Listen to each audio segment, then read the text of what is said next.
Hey, Starburn community. Today I bring on professional in communications, founder of Ask Consulting, soft skills and consulting firm, and author of Soft Skills in the Age of AI. How are you, Andrew? I'm fantastic. How are you? I'm good. Thank you. Thank you for asking. Good. So tell us a little bit of your background. Who are you? What inspired you in soft skills? Yeah, sure.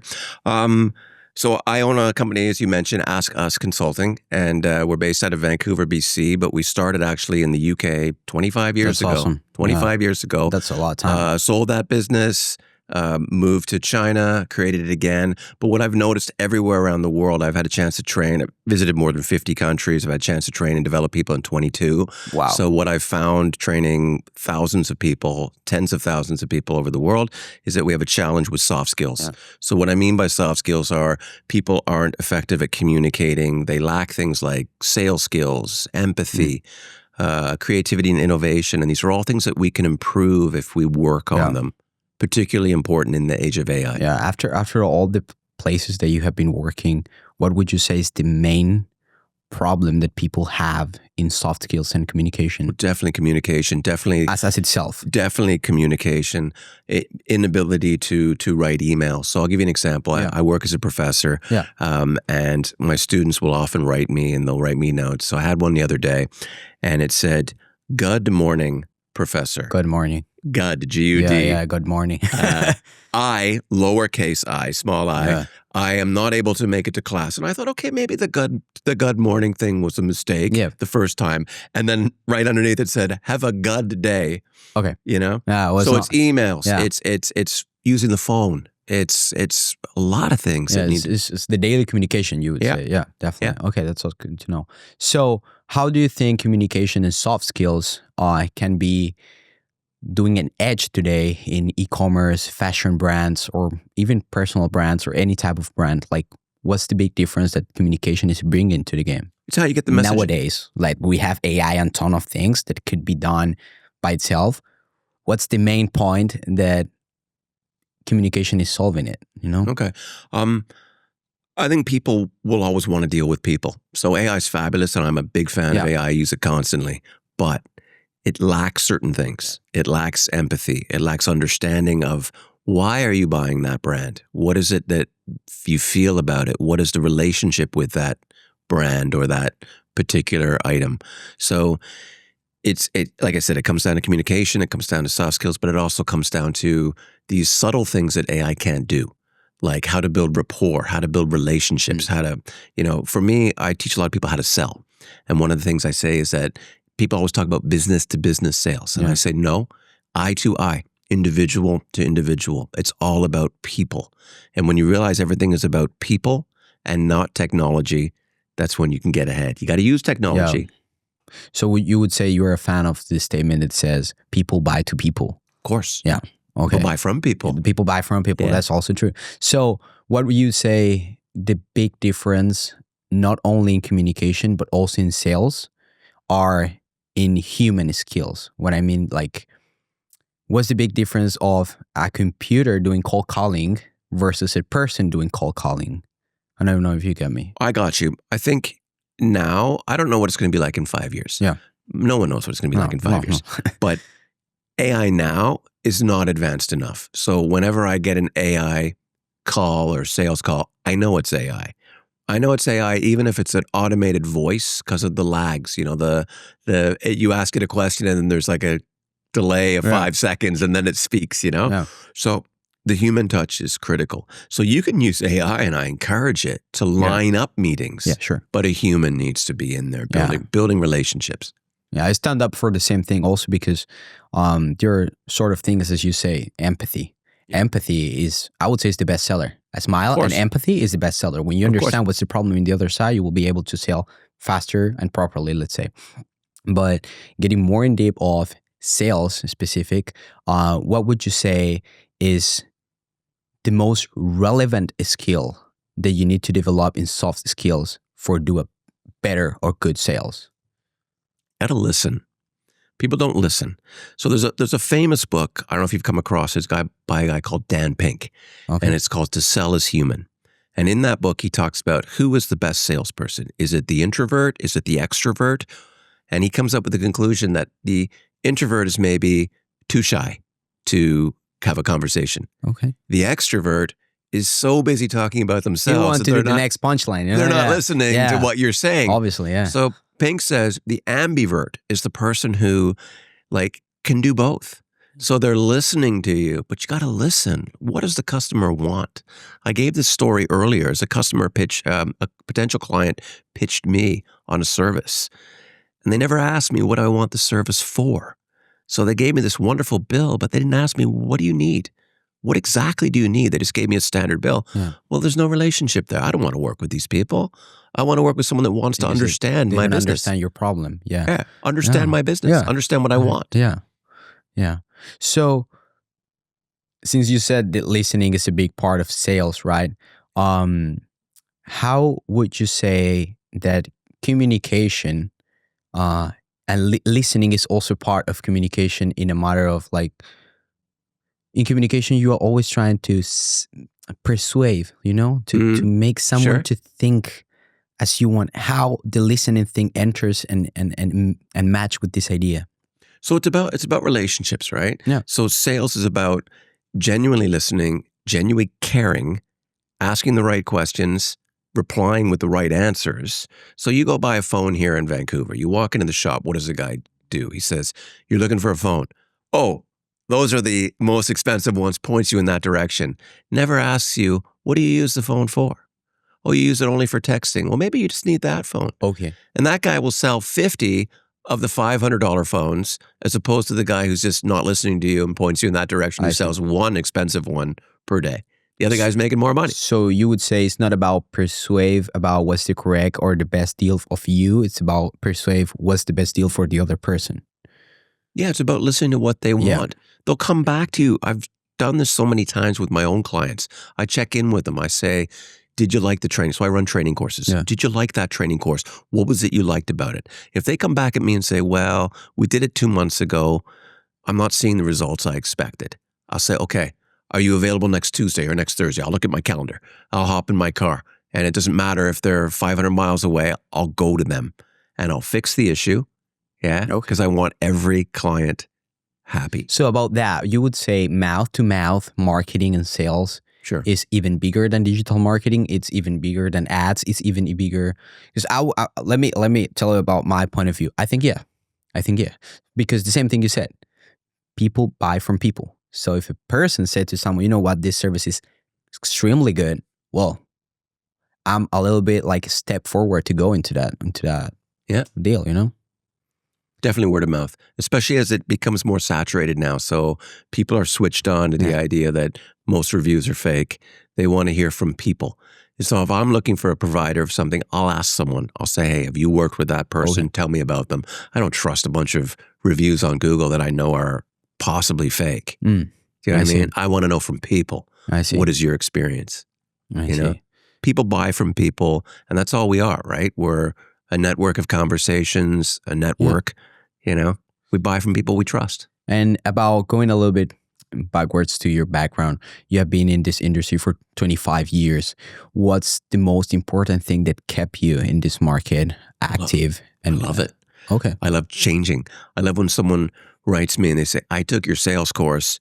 I'm now triple what I was making last year." That's awesome. Or, "We had your creating legendary customer service," I call it. "We have your course at our resort and now our sales are up, our satisfaction is up, our satisfaction scores are up."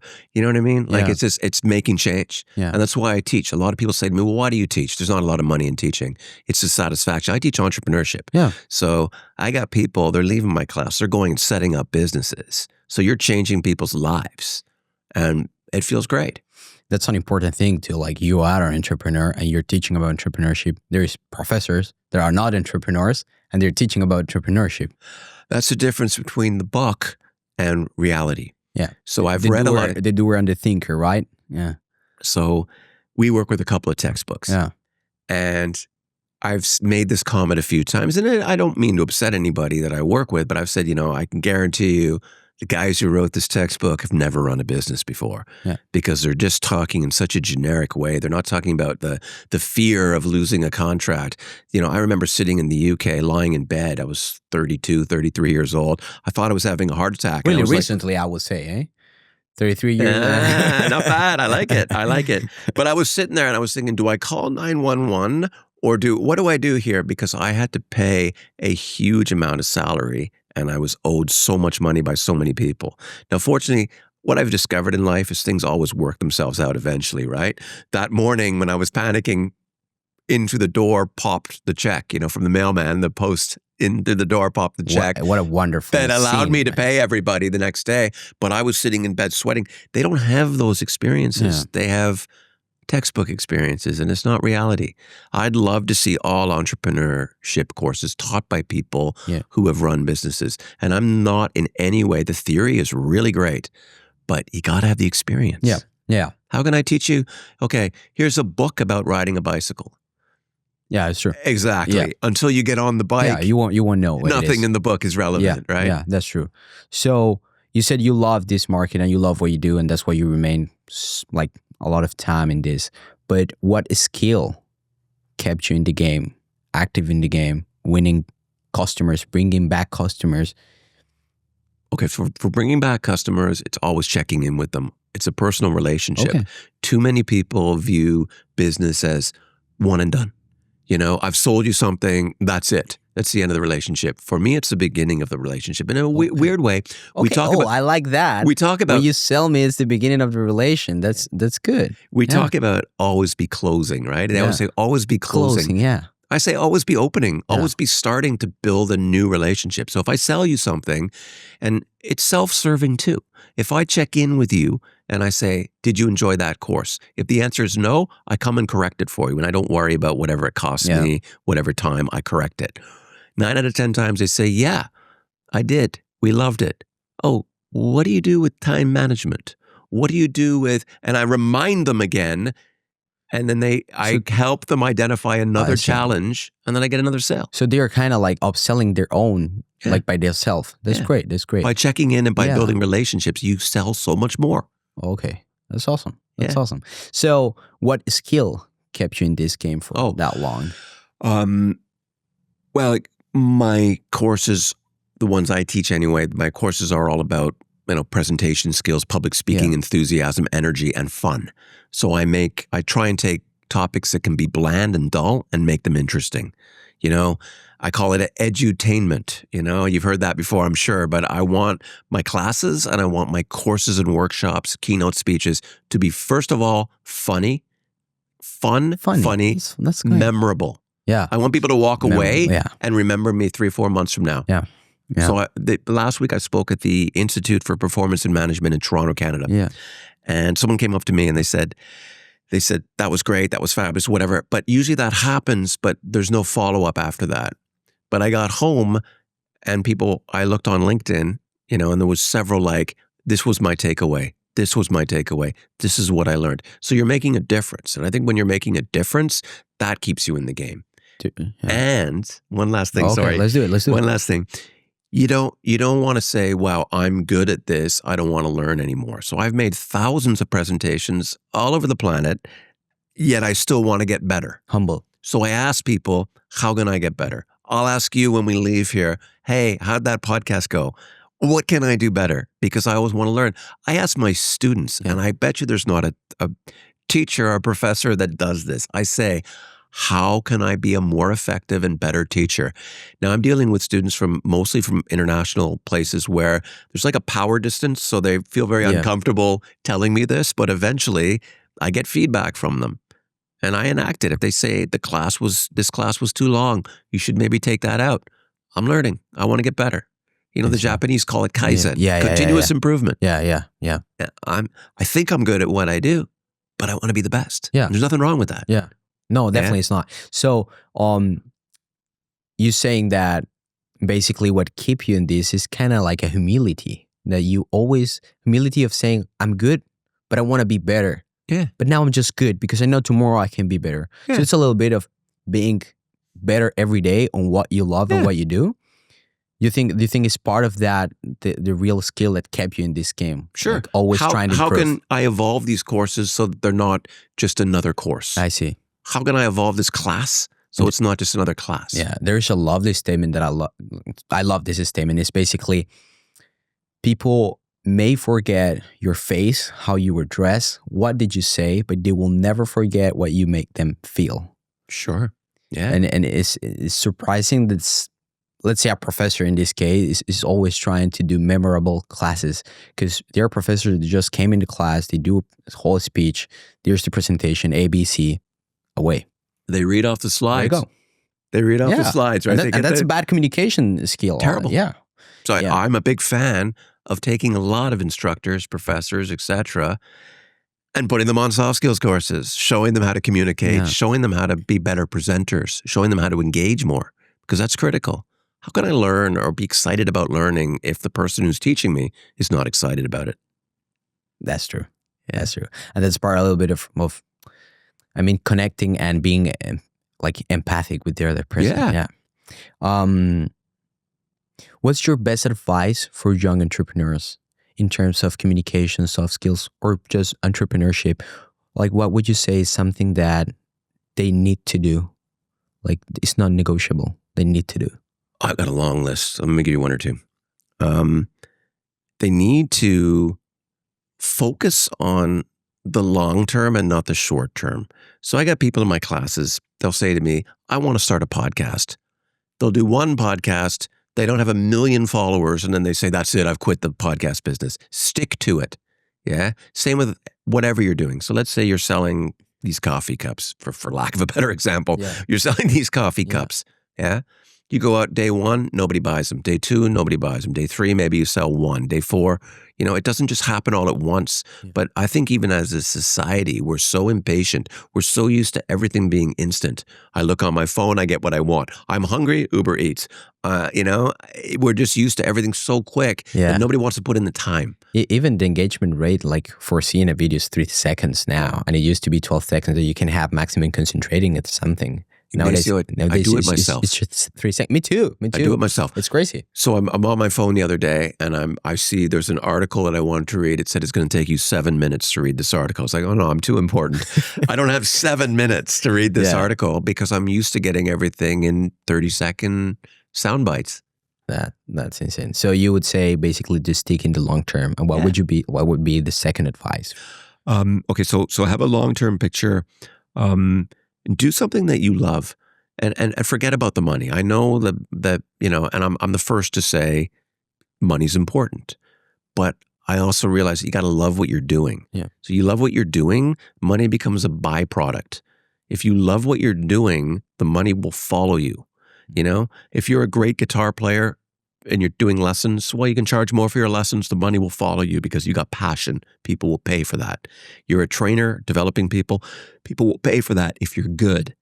Keynote speaker, if you're good, they'll pay for it. Yeah. So in other words, money will follow. It's when you're chasing money for the sake of money that you make mistakes. You forget about your customers. You don't listen to them. Money will always follow you if you are good at what you do. That's great. And what would you say is the soft skill, the most important soft skill for make brands and, let's say, products or goods feel real nowadays that we have all bunch of AIs things, etc.? What's that thing that will will keep you differentiated from other? So I've been asked to talk a lot recently about storytelling. So I think all brands should have a story. So if you look at my own brand, I tell the story of how we started in the UK because I realized that customer service wasn't very good in the UK. So we started in the UK, and I realized that you need a story. So my story is my life story. Whenever I start a keynote and people, if it's about soft skills, I talk about starting as a chef in Vancouver, deciding to go to Dublin, going to Ireland, working this really cool pub in Ireland where all the famous rock stars of Ireland and people came in to drink, and then getting a job with Guinness, and then winding up in Italy with Guinness, and then living in the UK, setting up this business, growing it into a massive business, selling it to the Middle East. My biggest client was in the Middle East. Then I'm working in the Middle East. And then all of a sudden I decided I'd come back to the UK, did an MBA, and then went to China and spent, my story becomes the story, my story becomes the story of the brand, of my own brand. I see. So to answer your question though, I think that all products need a really good story. Like I want to buy tomatoes, not just tomatoes on a shelf. I want to buy the tomatoes that are grown on the side of a hill in Tuscany, and grandma goes out in the morning to water them, and she often picks the top ones. And, I want some kind of a story. And I think brands, when they learn to communicate their story properly, become effective brands. That's awesome. And what are top 2 things that you learned in China? Running business? Well, it's interesting because that's a fast-moving society. So, you'd meet with people. Here, when I want to meet with someone in Vancouver, they'll say to me, I can see you in 2 weeks. Let me check my calendar. In China, you'll call someone and they'll say, I don't have any time today, but let's do dinner tonight. Or can we meet at 11 tonight? Tonight is crazy. And it's like that. And it used to be so stressful to adjust at first. When I first got there, and people would say to me, because my level of Mandarin at the time was very low, it's a little bit better now, but I wouldn't understand the conversations. And then they'd say, well, don't forget the meeting tonight, and I'd be like packed up and ready to go home. And they'd be like, well, don't forget the dinner tonight. We're having dinner with these guys and then we're going to do this. And it was just nonstop. They're nonstop. I don't know what it's like now. Okay. Because I haven't been back since 2020. I left when COVID started. Okay.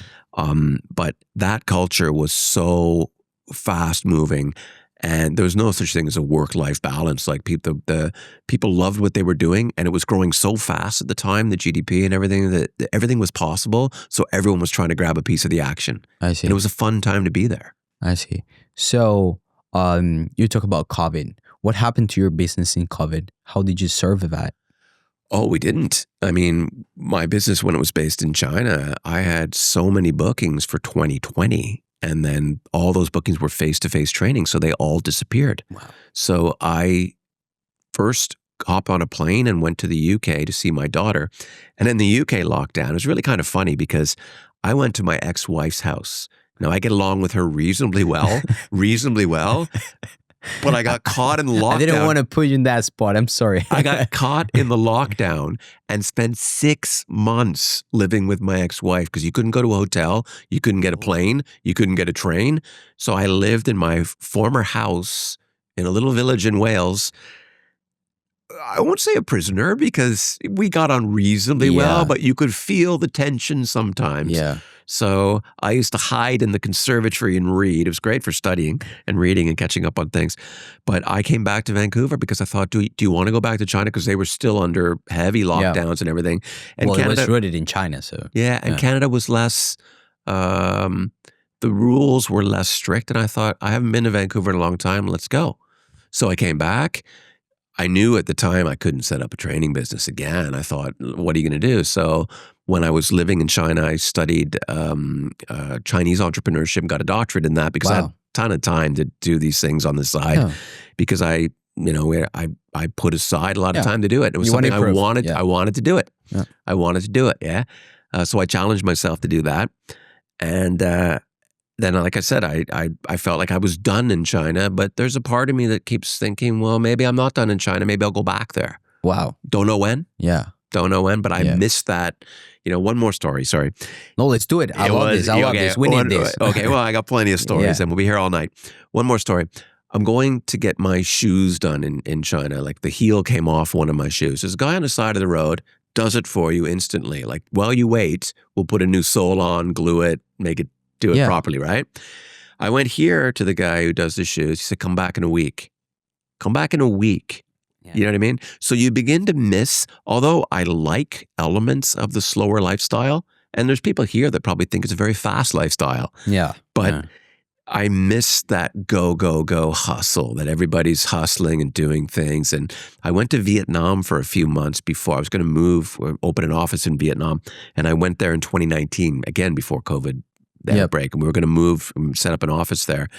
And the Vietnamese people, from my observations anyway, were even more go, go, go and entrepreneurial than the Chinese. The Chinese had maybe the economy had boomed for so many years that maybe people were less willing to do certain jobs now, and things were a little bit more expensive, and there was a little less of a hustle going on. Maybe that was my feeling anyway. But Vietnam was electric. It was like just go 24/7. Like everybody was hustling and on the move, and I just love that. Yeah, it's the entrepreneur in me. I love it. I love this. Anything is possible. Anything can be done. If you have a dream, a goal, an idea, you can do it. You can make it happen. Right? That's great. Yeah, that's great. I love that. So after obviously the COVID and whatever, and you came here, etc., how did you, let's say, you put yourself back and put the work down for still having a successful business? So it was interesting because I came back here and I didn't really know anybody here, and it was very difficult to meet with people because of COVID, right? Yeah. But I had come back here to get my wife her PR card, which is a permanent residence for Canada. And we'd spent 2 years in Vancouver. We're not really doing much. I was doing a little bit of training and just kind of just relaxing. And, so we spent 2 years here. And I'd made some contacts, and I did some guest talks at BCIT and some of the other schools around town. That's good. Yeah. I called up the guy who was still at BCIT, and I said, hey, listen, I teach entrepreneurship. I've taught it in China. I've run my own businesses. You may remember me. I gave a talk. He said, of course I remember you. So he said to me, listen, there's a shortage of people that are willing to go into these classes where you got to stand behind the glass, and everyone had masks on, and there was like 7 people in the whole class spaced out. So I got that job. And then another school that's local here called Ascenda, I met them at some event, and they said, come and teach entrepreneurship at our school. So I then did that. And then UCW had an entrepreneurship position open up, and I grabbed that. So that's great. And that's how you build on things, right? Yeah, that's great. That's great. Was like a little bit like grow from zero, basically. It was. And now the training business, even in Vancouver, we've been doing some work with Microsoft here in town. It's awesome. Chartered professional accountants. I've done a lot of work with them. So it's growing here, and I've got some international gigs coming up. So that's great. We're back on fire, What about mindset? What about mindset? What about mindset on all these tough times for entrepreneurships? And what about mindset in, let's say, communication job, let's say?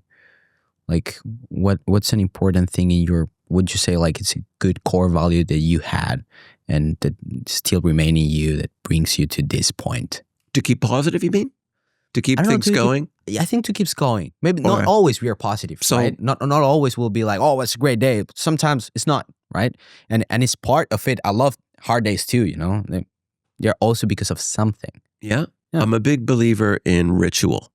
So I have a ritual that I keep every day. So, and you'll hear this from other entrepreneurs, but this is how I do my day. It's my own system. Yeah. I get up every day, 4:30 or 5. And I just find that now, maybe it's a little bit older. Yeah. I find that I just bounce out of bed and I'm happy. And the mindset is always, it's going to be a great day. I go to the coffee machine. I pour 2, because you need to at 4:30 in the morning. I love that. I do 2 double espressos, and then I'm wired.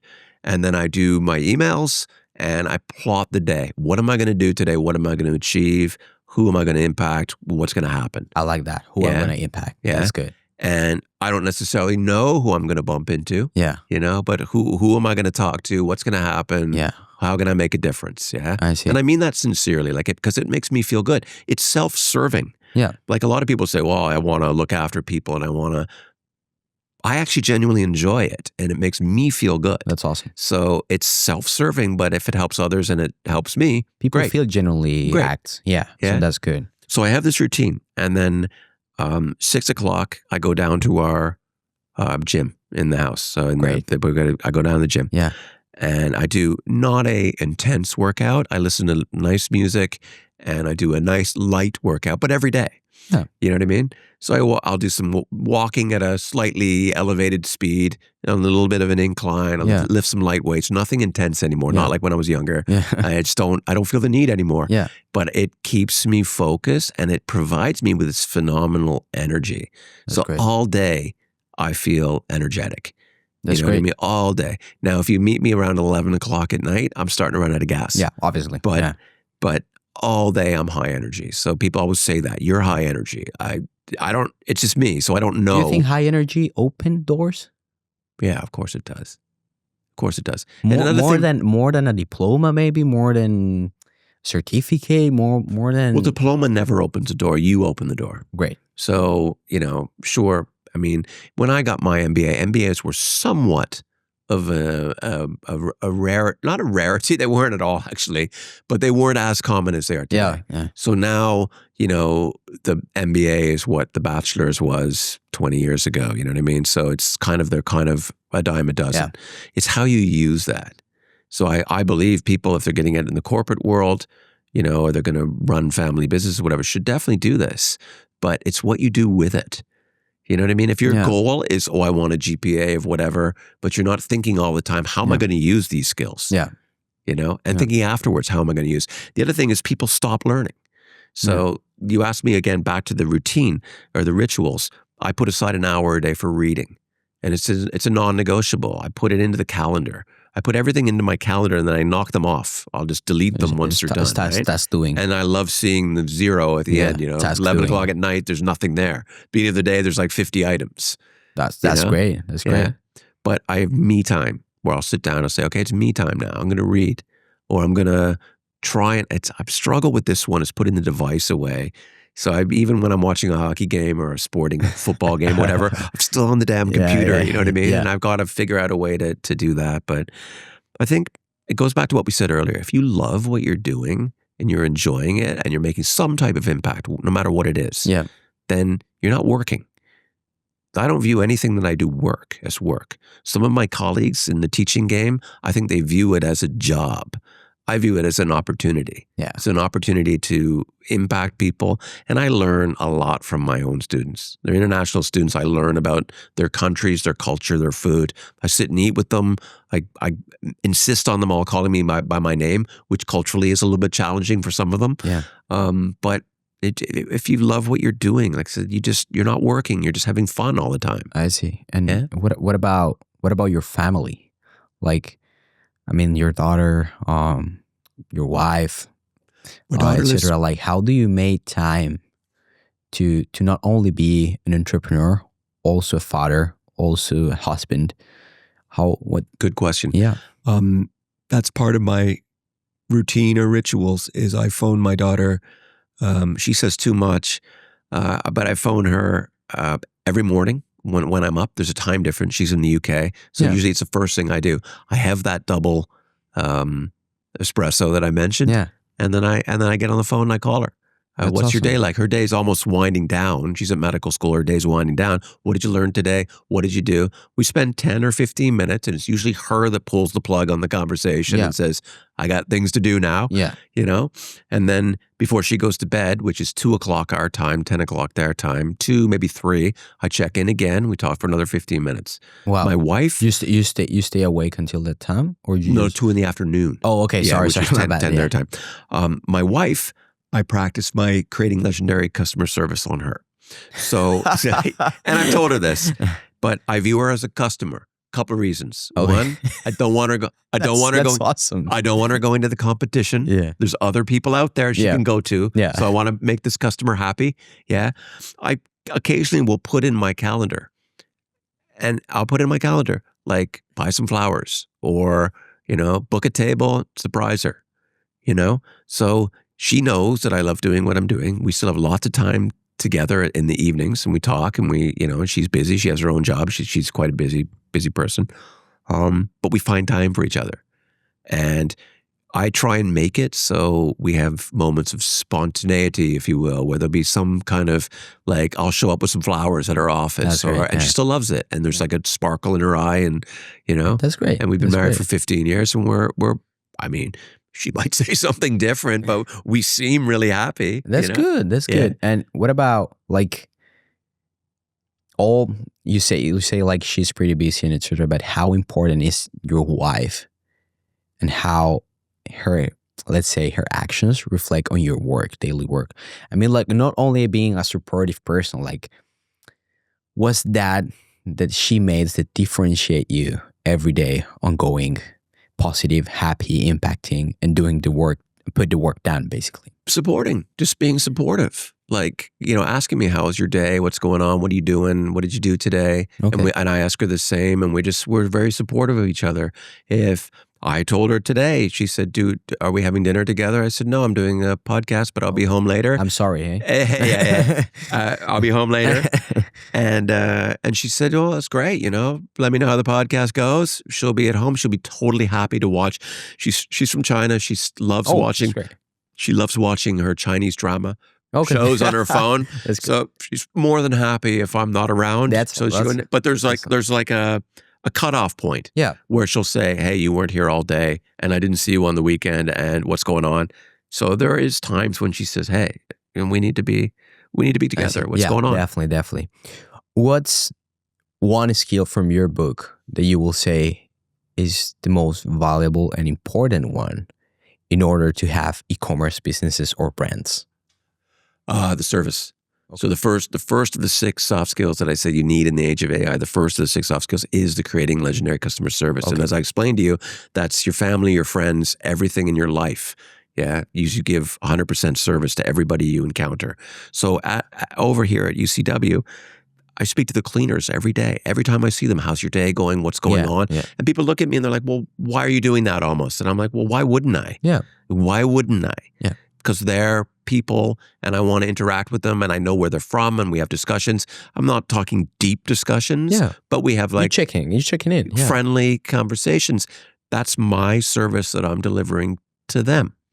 And to my students, I deliver the same service. I look at every single one of them in the eyes. Yeah. Every lecture, there's 35 of them, and I make sure to look at everyone and go over and like, how are you today? I know them all by name. Sometimes I forget some of the names, but I try and remember all the names.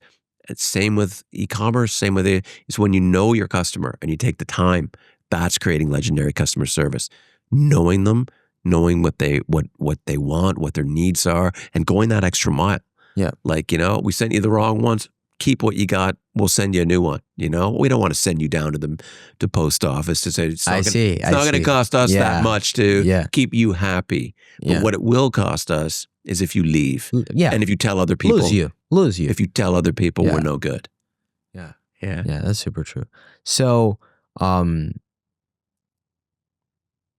if you had 30 seconds for, say, I'm going to do that. I'm going to cut it. So if you had the last 30 seconds for, say, what's the most important thing in soft skills and entrepreneurship, what would be? Like if everything in your life have to be resumed in this last 30 seconds, what would you say? Attitude. I think everything, and I'm not even sure if this would classify as a soft skill, but your attitude. Everything comes down to attitude. Are you going to get up at 4:30 and say, this is going to be the best day I've ever lived? Or are you going to get up and say, oh, it's raining outside, I'm miserable, life's not good, I'm not making enough money? Negativity breeds negativity. If you're positive and you're positive every day, life is so much better. I see. So just simply attitude. Yeah, attitude. Yeah, that's great. How you approach your life. Yeah, that's Doors open when you approach with a positive attitude. Doors shut when you're negative. I see. That's great. You control your own destiny. What would you say to young Andrew Woods? What would I say to young Andrew Woods? I'd say, I was asked the other day by someone if I had any regrets. And I said, I probably have thousands of regrets, but in the big picture, I have no regrets.